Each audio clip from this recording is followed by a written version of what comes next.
Al capítulo 19, verso 1. Vamos a entrar acá nuevamente en Éfeso. Pablo nuevamente va a regresar a Éfeso. Aconteció que entre tanto que Apolos estaba en Corinto, Pablo, después de recorrer las regiones superiores, vino a Éfeso, y hallando a ciertos discípulos les dijo: ¿recibisteis el Espíritu Santo cuando creísteis? Y ellos le dijeron: ni siquiera hemos oído si hay Espíritu Santo. Entonces dijo: ¿en qué pues fuisteis bautizados? Ellos dijeron: en el bautismo de Juan. Dijo Pablo: Juan bautizó con bautismo de arrepentimiento, diciendo al pueblo que creyese en aquel que vendría después de él, esto es, en Jesús el Cristo. Cuando oyeron esto, fueron bautizados en el nombre del Señor Jesús. Hasta ahí. Vamos a explicar un poco esto. ¿Qué sucede con estos hombres y por qué Pablo les está preguntando si ya recibieron el Espíritu Santo? Aquí hay un poquito de controversia, hermanos, más principal en estos tiempos, donde se agarra esta escritura, se agarra este estudio para enseñar que para recibir el Espíritu Santo tienes que hablar en lenguas. Pero no. Vamos a ver en contexto por qué Pablo les está preguntando si ya recibieron el Espíritu Santo. Esto se llama discernimiento. Pablo tenía discernimiento para ver que estos hombres, que aunque venían, por decir así, siguiendo a Cristo,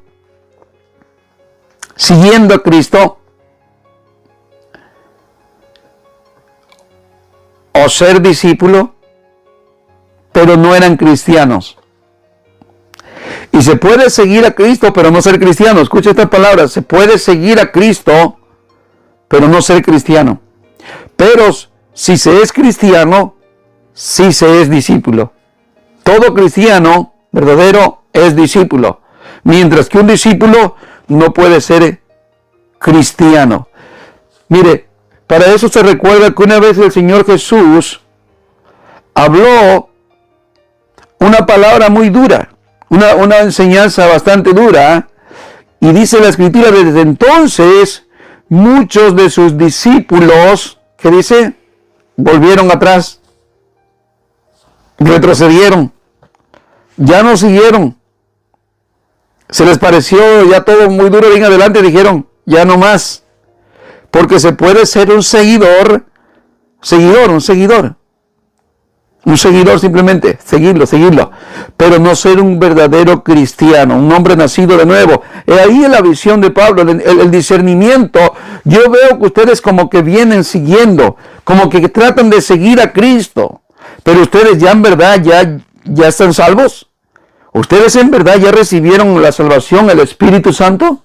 Porque puede ser que Pablo miraba algo en ellos, alguito. Es como por decir, alguien se quiere bautizar, pero tú lo miras que todavía dices: no, pero si todavía te falta ese anhelo certero, ese deseo de que tú lo clamas con tu alma, de que de verdad lo anhelas, de verdad lo quieres. El discernimiento te hace ver aquello, que no es por un mero gusto, no es por una mera emoción, sino que se mira la convicción, se miran las obras, los hechos. Entonces Pablo los está observando y ellos contestan, ellos se abren y dice que ellos ni siquiera habían oído del Espíritu Santo. Es algo parecido a lo que estaba aconteciendo en Apolos. Apolos está enseñando solamente: va a venir el Mesías, judíos, ya va a venir el tiempo de la salvación, va a venir nuestro Mesías, espérenlo, pronto va a llegar. Pero se quedaron solamente hasta ahí, con el contexto de Juan el Bautista. Igual estos son discípulos de Juan el Bautista. ¿Sí? Entre tanto, que dice Pablo, que cuando vino a Éfeso, hallando a ciertos discípulos, les dijo: ¿recibiste el Espíritu Santo cuando creíste? Y ellos dijeron: ni siquiera hemos oído si hay Espíritu Santo. Entonces, ¿qué fuiste bautizados? Ellos dijeron: en el bautismo de Juan. O sea que eran discípulos de Juan el Bautista, pero se quedaron hasta ahí. hasta ahí se quedaron, siguiendo a Cristo, pero no siendo cristianos todavía. Muchos discípulos de los que andaban con Jesús retrocedieron. No recuerdo la escritura, pero dice, desde aquel día, muchos de sus discípulos, si quieres buscarla, búscala, para que vea que ya la palabra dice discípulo como seguidor. Pero un seguidor no significa que es cristiano. Pero un cristiano sí es un discípulo. Esa es la gran diferencia. Juan 6:66. Léalo rápidamente. Dice Juan 6:66. Desde entonces muchos de sus discípulos volvieron atrás y ya no andaban con él. Dijo entonces Jesús a los 12, ¿queréis acaso iros también vosotros? Le respondió Simón Pedro, Señor, ¿a quién iremos? Tú tienes palabras de vida eterna. Está en Juan capítulo 6, verso 66. Mira cómo dice, desde entonces muchos de sus discípulos volvieron atrás. ¿Se recuerdan que el mismo Judas fue un discípulo del Señor Jesús? Bueno, entonces una persona puede ser un seguidor, se puede nombrar un seguidor de Cristo o un discípulo, pero puede ser un discípulo y no ser un cristiano. Un cristiano, un nacido de nuevo. Muy bien. Entonces que vemos que estos hombres, aunque se podría decir que tenían noción de seguir a Cristo, en este caso entre comillas seguirlo, pero no estaban todavía completos, no eran salvos. Por eso Pablo, mirando y discerniendo esto en ellos, les está como queriendo ayudar y confirmarles acerca de lo que les falta. Que les falta ¿qué? Recibir el Espíritu Santo. No solamente tener el conocimiento acerca de Cristo, sino tener la experiencia de un nuevo nacimiento. Y por eso ya recibiste el Espíritu Santo como la nueva vida. ¿Sí? Pero no es de aquí, hermanos. Miren, el libro de los Hechos, hermanos, es un libro histórico. Acuérdense de esto. El libro de los Hechos es un libro histórico que nos va a contar, nos va a narrar cada acontecimiento que hubo en tal ciudad, que hubo en otra ciudad, que hubo en otro lado, pero no es para sacar una doctrina de aquí, de un texto. No, sino para ver que es un libro histórico que nos está narrando. Por ejemplo, vemos que estos acontecimientos fueron para la iglesia primitiva. Déjenme le nombro algunos. Por ejemplo, los milagros. Los milagros fue dado a quién? A los que tuvieron ese vínculo cercano con Jesús. ¿Sí? ¿Por qué? Porque el apóstol Pablo lo dice yo, con todas las credenciales de un apóstol, con milagros, con señales y prodigios. Entonces, estos acontecimientos no se vuelven a repetir en otros personajes hoy en día. ¿Por qué? Porque este evento es un evento histórico que sucedió en la iglesia primitiva. Entonces no podemos traerlo como una doctrina para acá, hermanos. Solamente hay que declarar en el nombre de Jesús y se va a levantar el muerto, se va a esto, vamos a declarar. No, no podemos traer ese acontecimiento porque eso fue algo para el tiempo de los apóstoles. Eran las señales para, mire, era para dos razones. Tanto como para crecimiento o se puede decir maduración de la fe de los creyentes, como respaldo para los hombres de Dios. ¿Sí? Por ejemplo, la misma Biblia dice acerca de Jesús, y Jesús siendo Dios y perfecto y santo, dice que el Espíritu Santo de Dios le dio a Jesús las señales y los milagros cuando él predicaba. ¿Qué contexto quiere decir eso? Que si Jesús no hubiera hecho ningún milagro, nada notorio, hubiera sido como algo muy suave, sin llamar la atención, sin llamar aquel mensaje que dejó plasmado con los milagros y las señales. ¿Se recuerdan de este hombre cuando vino a hablar con él de noche, Nicodemo? Dice, creemos que Dios está contigo por las señales que tú haces. No eres un hombre de palabras, eres un hombre que confirma tu palabra con hechos, con evidencia.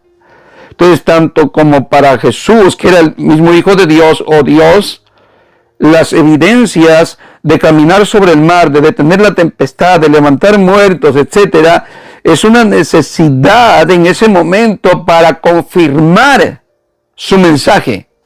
Hoy no se necesita hacer milagros para creer en el Evangelio porque ya quedó el fundamento. Pero en ese momento era necesario así, que Pablo fuera a predicar estas ciudades y le sacaron espíritu de adivinación a una muchacha que generaba dinero. ¿Ve? Y confirma a los nuevos creyentes y dice, wow, esto verdaderamente es de parte de Dios y estos hombres son de Dios. Hasta la misma mujer que tenía el espíritu de adivinación, ella misma lo declaraba. La gente, por otro lado, los que no creían, los respetaban porque también sabían que estos hombres lo que hacían no era de parte de ellos, sino de parte de Dios. Entonces fue necesario en su contexto el hablar en lenguas. Por otro lado, el hablar en lenguas fue una señal también para los judíos. Desde el capítulo 2, verso 1 en adelante vemos la señal. Más aparte también para los gentiles, la misma evidencia de que el Espíritu Santo se derramó y hablaron en lenguas. Otra vuelta para integrarse en la iglesia juntamente con judíos. Algo que batalló Pedro, algo que batalló la iglesia primitiva, no Pablo, porque Pablo lo tuvo claramente en un principio lo que el Señor le reveló. Pero Pablo y la iglesia estuvieron batallando. Muchos judíos que habían creído en el Señor, llamándolo la secta de los fariseos, ¿qué hacían? Querían seguir judaizando a los gentiles, porque no aceptaba de que los gentiles estuvieran junto con ellos, porque ellos lo miraban como gente pecadora, gente mala, gente sucia. Entonces estas evidencias están colaborando, los milagros, las señales están colaborando ¿para qué? Para fortalecer el cuerpo de Cristo, unificarlo. Entonces lo que vamos a mirar aquí, de que estos hombres van a hablar en lenguas otra vuelta, es el mismo suceso. No para que hoy nosotros lo tenemos que traer acá como doctrina, hermanos, hay que hablar en lenguas. No, porque el Espíritu Santo lo recibimos cuando creemos en el Señor Jesús sin necesidad de hablar en lenguas ahora, pero en aquel tiempo esa era una parte de las señales y milagros que se daban para edificación y confirmación de la iglesia. ¿Se entendió, hermanos? ¿Se entendió? Muy bien. Yo creo que a ustedes les queda un poco de duda, pero ahorita hablamos más entonces. Bueno, verso 6, ¿verdad? Ahora vemos ahí que fueron bautizados ya en el nombre del Señor Jesús. Acuérdense, ellos nomás tienen el bautismo de Juan. Ahora aquí vemos que tienen el bautismo, se puede decir, para el nuevo nacimiento y la salvación. La fe en Cristo. Y si habiéndoles impuesto Pablo las manos, vino sobre ellos el Espíritu Santo y hablaban en lenguas y profetizaban, y eran por todos unos 12 hombres. Nuevamente, ahí está, ya lo expliqué el evento, por qué sucedió. Bueno, ahora eso de imponer las manos, eso también sucedió en la iglesia primitiva. Eso fue un acto como de, ok, imponemos autoridad, imponemos nosotros, ¿qué más se puede decir autoridad? Bueno, no una unción, pero sí algo de autoridad representaba lo que era imponer las manos. Pero hoy no tenemos que llegar a otra vuelta a esa práctica, no tenemos que traerla para nosotros acá imponer manos y esto y lo otro. No, eso fue en ese momento. Muy bien. Entonces, verso 8. Y entrando Pablo en la sinagoga, habló con denuedo por espacio de 3 meses, discutiendo y persuadiendo acerca del reino de Dios. Pero endureciéndose algunos y no creyendo, maldiciendo el camino delante de la multitud, se apartó Pablo de ellos y separó a los discípulos discutiendo cada día en la escuela de uno llamado Tirano. Así continuó por el espacio de 2 años, de manera que todos los que habitaban en Asia, judíos y griegos, oyeron la palabra del Señor Jesús. Y hacía Dios milagros extraordinarios por mano de Pablo, de tal manera que aún se llevaban a los enfermos los paños o delantales de su cuerpo, y las enfermedades se iban de ellos y los espíritus malos salían. Otra vez, contexto de la historia del libro de los Hechos. ¿Qué hacía? Acuérdense que Pablo, ¿en qué trabajaba? Tiendas, traía de seguro pañuelos por el sudor, traía delantales tal vez como para su trabajo, ¿no? Sí, un delantal. Tú imagínese en el solazo, Pablo sudando, y la gente en aquel tiempo dice que tomaban los pañuelos de Pablo. Yo les veo esto en las iglesias de ahora, ¿no? El pastor está todo lo que da haciendo su show y ya está escurriendo de sudor de tanto y agarra su pañuelo y ¡zas! Lo bota así a la multitud y la gente se anda peleando por el pañuelo apestoso, se puede decir, no disculpe por la palabra, pero creyendo que con eso se van a sanar. Fíjese, la idolatría es un pañuelo, queriendo traer ese evento para hoy en día, y eso no sucede así. No, otros hacen cada show en el púlpito, una manguera con agua y cuánta cosa que hacen hoy en día. Bueno, pero en aquel día, miren, fíjese el contexto, vea el versículo 11. Y hacía Dios, ¿quién hacía los milagros? Hacía Dios milagros extraordinarios por el vehículo que era Pablo.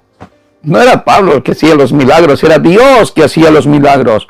Era Dios que estaba dando las señales para confirmar su palabra, para que su palabra no fuera nada más como pura letra, por esto. No, en aquel tiempo eran necesarios los milagros. Sí, por mano de Pablo, de tal manera que aún se llevaban a los enfermos los paños o delantales de su cuerpo, y las enfermedades se iban de ellos y los espíritus malos salían. Imagínense. Pero Pablo estaba sudando la gota gorda cuando estaba haciendo su trabajo, de seguro, trabajando, haciendo sus tiendas, ¿no? Muy bien, ahora dice el verso 13. Pero algunos de los judíos exorcistas ambulantes intentaron invocar el nombre del Señor Jesús sobre los que tenían espíritus malos, diciendo: os conjuro por Jesús al que predica Pablo. Mire qué nombre le da la Biblia a estos hombres de aquí. ¿Cómo los llama? Exorcistas ambulantes. Qué bárbaro. No tenían ni su tienda ni su puesto bien hecho, sino que se ponían hoy en una esquina, mañana en otra esquina y una carpita ahí. Nosotros ahorita aquí le sacamos el demonio, véngase para acá. Casi se me hace hoy en día las iglesias, hoy en día no, vente, vamos a sacarte el demonio. Increíble, eran judíos que trabajaban ambulantemente. Así, pum, un puesto acá, otro puesto acá, y nos movemos a tal lado, vamos a buscar los que están endemoniados. Claro, cobraban, no era gratis, ¿no? Y dice que, bueno, queriendo ellos también hacer lo mismo como hacía Pablo, ¿qué hacían? Decían, incluso querían invocar el nombre de Jesús, mire. Fíjense lo que es aquí la forma de querer hacer esto como lo hacía Pablo. Incluso los demonios no participaban, ¿no? Aunque eran gente que no estaban, digamos, haciendo el bien a la gente. Haciendo el bien quiero decir como predicar el evangelio limpiamente para en verdad sacar a los demonios de las personas por la predicación, no. Los demonios no participan, aunque estos locos estaban endemoniados ellos mismos. Los demonios no participaron.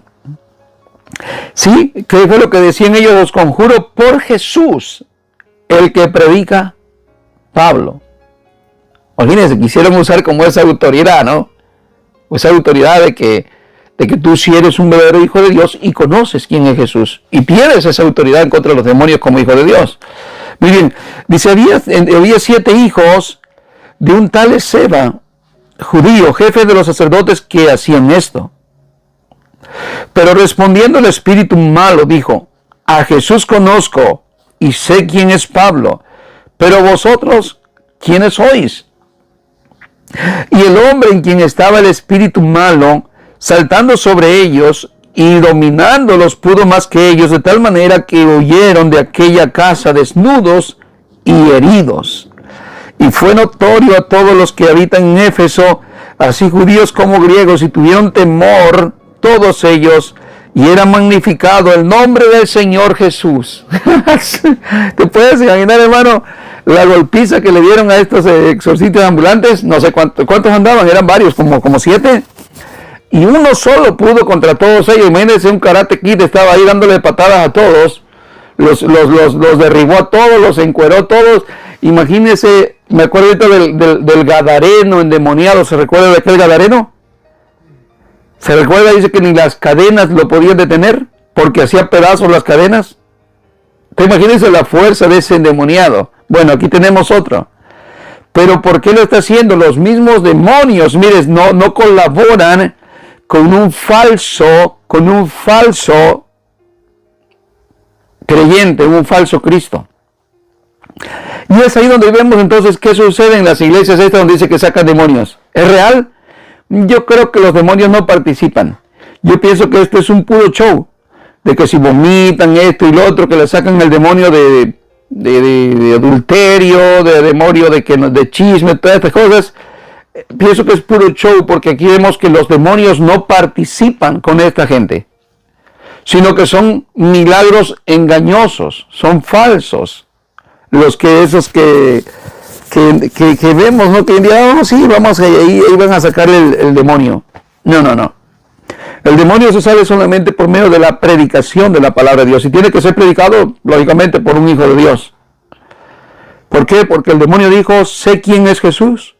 Y a Pablo también lo conozco. Pero ¿ustedes en qué están? Ustedes no están en nada. Muy bien. Sin embargo, vemos en contexto que los sudarios o los pañuelos de Pablo, solamente con que los tocasen, los enfermos sanaban y también los espíritus salían de ellos, los demonios.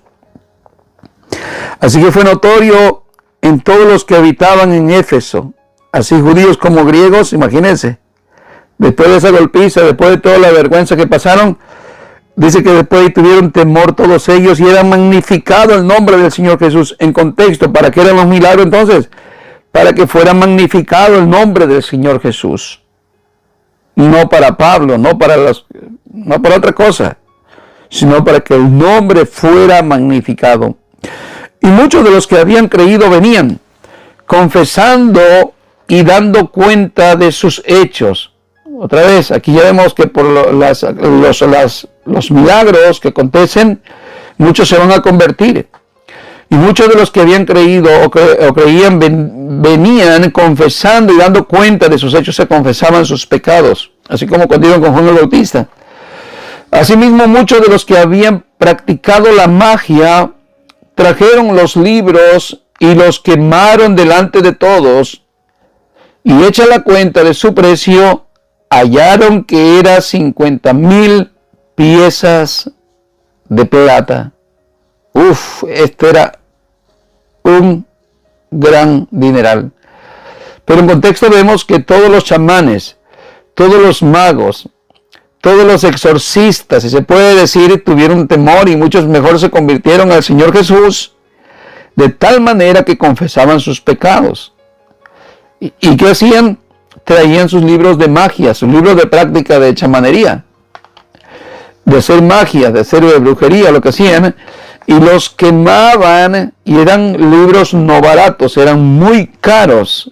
A ver, dice que era la cantidad era de 50,000 piezas de plata. ¿Y cuánto valía una moneda de plata? Si al Señor Jesús lo vendieran por 30 monedas de plata, que una moneda era un salario de un día. Y Judas lo vendió por un día, se puede decir, por un mes de trabajo, ¿no? Por un mes de trabajo vendió al Señor Jesús. Y hemos dicho que otras veces lo vendemos por menos, por un domingo extra, doble, porque vamos a ganar doble, ¿no? Y no vamos al culto porque el patrón me ofreció doble. Y lo vendemos más barato al Señor Jesús que Judas, que lo vendió por 30, que significa por un mes de trabajo. Entonces imagínense un denario por el salario del día. Ahora saque cuenta, aquí eran 50,000 monedas. ¿Cuánto serían en dinero?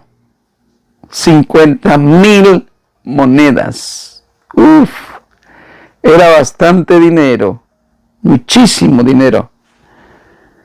Imagínense, 50,000 monedas. Ahí sáquenlo usted si quiere rato con su calculadora cuánto era, pero eran millones, era mucho dinero, muchísimo dinero. Eso es cuando vemos como una conversión al Señor, como diciendo, Señor, estoy tan agradecido, estoy tan de verdad agradecido contigo que no me importa dejar lo que tenga que dejar y hacer lo que tenga que hacer. No tiene valor para mí aquello, ya ahora lo importante eres tú, Señor. Muy bien, verso 20. Así crecía y prevalecía poderosamente la palabra del Señor. Pasadas estas cosas, Pablo se propuso en espíritu ir a Jerusalén después de recorrer Macedonia y Acaya, diciendo, después que haya estado allí, me será necesario ver también a Roma. Y enviando a Macedonia a dos de los que le ayudaban, Timoteo y Erasto, él se quedó por algún tiempo en Asia. Muy bien, vemos que entonces Pablo está en el capítulo 19, está en Éfeso, hermanos.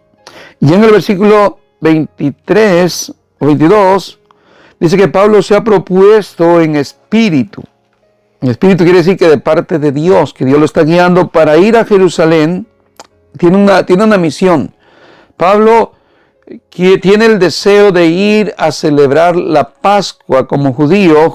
Él tiene el anhelo de llegar a Jerusalén en las fiestas de la Pascua, para celebrar ahí también la Pascua. Acuérdense que estudiamos que también tenía voto, que había hecho voto, y también que iba a recaudar una gran ofrenda para los hermanos de Jerusalén, porque para este tiempo había una gran hambruna en Jerusalén. Había mucha necesidad, y los hermanos de las iglesias que están acá en Asia, en Éfeso y todos estos lugares, Pablo va a pedir una cooperación, una ayuda, una ofrenda para los hermanos. Entonces tiene un propósito ir a Jerusalén y luego también a Roma, dice. Verso 23. Hubo en aquel tiempo un disturbio no pequeño acerca del camino. ¿Qué es lo que hubo, hermano? Un escándalo muy grande. ¿Acerca de qué? Del camino. Así se les llamaban a los cristianos en aquel tiempo. Antes que se les llamaran cristianos, que fue en Antioquía, ¿no? Donde se les llamó por primera vez cristianos.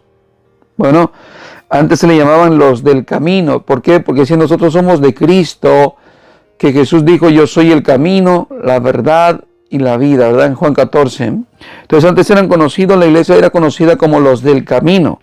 Entonces dice que hubo en aquel tiempo un disturbio no pequeño acerca del camino, porque un platero llamado Demetrio, que hacía de plata templecillos de Diana, daba no poca ganancia a los artífices, a los cuales reunidos con los obreros del mismo oficio dijo, varones, ¿sabéis que de este oficio tenemos nuestra riqueza? Pero veis que oís que este Pablo, no solamente en Éfeso, sino en casi toda Asia, ha apartado a muchas gentes con persuasión, diciendo que no son dioses los que se hacen con las manos. Y no solamente hay peligro que nuestro negocio venga a desacreditarse, sino que también el templo de la gran diosa Diana se ha estimado en nada, y comience a ser destruida la majestad de aquella quien venera toda Asia y el mundo entero. Cuando oyeron estas cosas, se llenaron de ira y gritaron diciendo, grande es Diana de los Efesios. Grande es Diana de los Efesios. Bueno, que vemos aquí un gran disturbio, hermanos. Un gran disturbio. Acuérdense que Pablo, desde aquella vez cuando esta muchacha, la de espíritu de adivinación, ¿se recuerdan que daba ganancias a sus amos? También era perseguido. Era perseguido porque le había quitado la ganancia a aquellos hombres, ¿no? Bueno, de igual manera ahora que Pablo está predicando el evangelio, acuérdense que predicaba en contra de la idolatría, aunque no estaba precisamente en este caso, como estaban diciendo aquí estos hombres, que Pablo estaba trayendo un alboroto, sino que la enseñanza, la doctrina del evangelio, nos da a entender que esas cosas que son hechas por los hombres, bueno, no son dioses. Así es que estos hombres se levantaron, un hombre que era digamos, un platero, un hombre que edificaba, creaba las imágenes y que de eso se habían hecho ricos, se habían hecho de dinero, alborotó a los demás, a muchas gentes del mismo oficio y se empezó el disturbio, se empezó el escándalo. Y de ahí alborotaron a la ciudad, ¿sí? Alborotaron a la ciudad y se juntaron, digamos, para acusar a Pablo, ¿sí? Mira, la gente está enardecida, la gente está llena de ira. Versículo 28, cuando oyeron estas cosas se llenaron de ira y gritaron diciendo, grande es Diana de los Efesios. Muy bien, acuérdense que este negocio es grande, la venta de indulgencia, la venta de todo lo que es la idolatría, ¿no? Por eso muchas iglesias que venden idolatría están muy ricas, muy millonarias. De esto han hecho su riqueza, de todo tipo de indulgencias. El versículo 29. Y la ciudad se llenó de confusión, y a una se lanzaron al teatro, arrebatando a Gayo y Aristarco, macedonios, compañeros de Pablo. Y queriendo Pablo salir al pueblo, los discípulos no le dejaron. Mire, Pablo era valiente, Pablo no le importaba que lo mataran ahí, pero eso iba a ser una sedición. Ahí le iban a linchar ahí en ese momento a Pablo, pero ¿quiénes se los impidieron? Los discípulos. Los discípulos no se lo dejaron, y no solamente los discípulos, sino también sus amigos. Dice, también algunas de las autoridades de Asia, que eran sus amigos de Pablo, le enviaron recado rogándole que no se presentase en el teatro. Muy bien.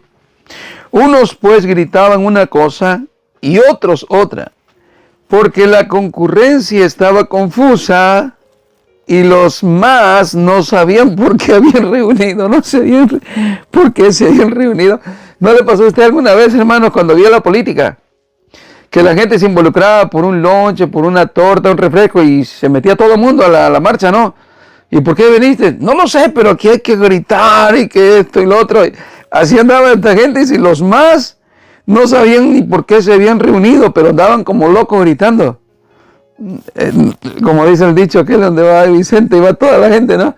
Chistoso, ¿no? La gente se llena de locura, ¿no? Como, no sé, a veces he habido videos de los feministas cuando se juntan, ¿y por qué es lo que tú defiendes?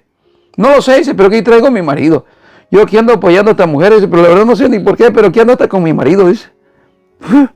Está loca, no sabe ni por qué. Y le pregunta qué cosa es ser feminista y no saben ni por qué. Así mire esta gente, los plateros, digamos, los que hacen las imágenes están enojados porque creen que el negocio se lo va a ir abajo. Y ponen como excusa que la diosa Diana, que es la madre, es la dueña, es la reina de esa ciudad, va a venir a quedar como nada si es que la gente pues se va más con Pablo y se empiezan a ser más cristianos, ¿no? Tenía sentido por un lado, ¿no? Pero hicieron una sedición, hicieron una revuelca a tal grado que ya querían matar a Pablo, ¿sí? Pero se lo impidieron los discípulos y también las autoridades que se habían hecho amigos de Pablo. Pero lo triste es que la gente, mire, a ver, usted le pregunta al católico, ¿y tú por qué eres católico? No, porque yo creo en la Virgen. No, ¿y tú? No sé, pues yo desde que nací aquí mis padres me educaron, pues yo soy católico. ¿Entiendes? Y van gritando, aunque no saben ni por qué, pero andan ahí también. Bueno, que esto no pasa en el cristianismo, ¿okay? Que no pasa en la iglesia evangélica, porque mucha gente también va por la iglesia, porque van mis padres, voy a la iglesia, pero yo no sé de nada de eso, a mí no me hablan de la Biblia. Hay gente que se mete al montón y no sabe ni por qué. Triste, ¿no? Muy bien, pues vemos en el